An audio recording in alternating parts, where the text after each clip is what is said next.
Jesus afirma aqui, não é uma novidade. Não é uma novidade. Vocês ouviram o que foi dito: ame o seu próximo e odeie o seu inimigo, mas eu, Jesus, lhes digo: amem os seus inimigos. Isto não é uma novidade. Quem ouviu Jesus nos seus dias tinha essa impressão, e mesmo você hoje aqui em Campinas, ouvindo esse pronunciamento de Jesus, você é tentado a pensar que Jesus está inovando, né? O Velho Testamento falava: ame o seu próximo, odeie o seu inimigo, mas Jesus vem inovando, falando: não, ame também os seus inimigos. Mas isso não é verdade. Jesus não está inovando nada, porque no Velho Testamento já falava muito sobre amor ao inimigo. Tanto é que antes da lei, nós temos o patriarca Jó. O patriarca Jó, numa das suas cogitações e avaliações, e autoavaliações, ele fala assim, examinando-se a si mesmo: Senhor Deus, o Senhor pode pesar a sua mão sobre mim, se eu fiz isso, se eu fiz aquilo. Senhor, eu não cometi esse pecado, eu não cometi aquele outro pecado. E um dos pecados que ele confessa, que ele não cometeu, é o pecado de se alegrar com a desgraça do inimigo. Ele falou: se eu por acaso me alegrei com a desgraça do meu inimigo, Deus, o Senhor pode pesar a sua mão sobre mim, o Senhor pode me amaldiçoar, eu não fiz isso, eu não sou culpado disso.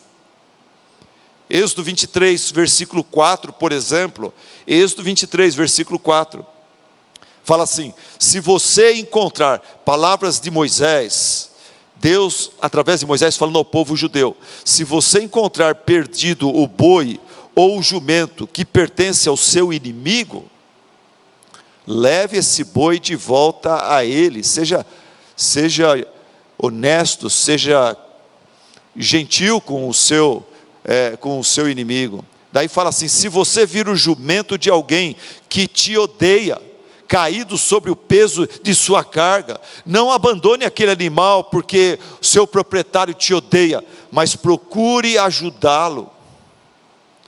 Daí nós temos vários outros textos, eu vou citar mais um apenas. Provérbios, tempo de Salomão, capítulo 25, versículo 21, fala: se o seu inimigo tiver fome, não odeia ele, dele de comer; se tiver sede, dele de beber. Fazendo isso, você amontoará brasas vivas sobre sua cabeça, e o Senhor recompensará você por não agir de forma carnal e pecaminosa, mas por agir de forma espiritual, sobrenatural. Daí tem outras passagens, tipo Deuteronômio 22, Salmo 7, Salmo 35, tem o livro de Jonas,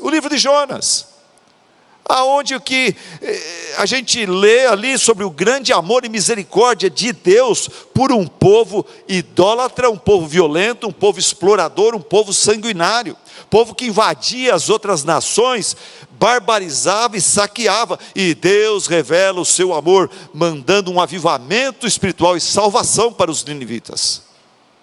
Então, a pergunta que a gente faz é a seguinte: se no Velho Testamento, Jesus não está inovando, Jesus está confirmando aquilo que o Velho Testamento já ensinava, por que então esses rabis, por que então esses líderes religiosos que interpretavam a lei, baixaram o padrão e ensinavam o povo a amar o seu próximo, mas odiar o seu inimigo? Por que eles faziam isto? Talvez porque amar o inimigo lhes parecia difícil demais. Talvez porque, já que eles não conseguiam amar seus inimigos, eles que eram os pastores de Israel não conseguiam, então eles decidiram adequar esse ensinamento ao seu padrão de vida, aquilo que eles conseguiam. Essa é uma tentação.